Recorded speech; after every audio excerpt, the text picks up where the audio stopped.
আমি নিয়েছি পরিমাণ মতো লিচু জলে ধুয়ে পরিষ্কার করে নিয়েছি। এবার আমি লিচুর খোসা ছাড়িয়ে নিচ্ছি। লিচুর খোসা ছাড়ানো হয়ে গেছে। এবার আমি লিচুর শাঁসগুলোকে নিয়ে নিচ্ছি আর বীজগুলোকে ফেলে দিচ্ছি।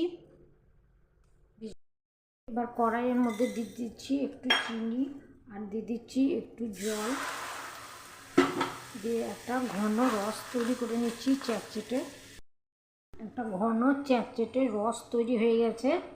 এবার আমি দিয়ে দিচ্ছি লিচু, দিয়ে দিচ্ছি লবণ আর দিয়ে দিচ্ছি একটা লঙ্কা।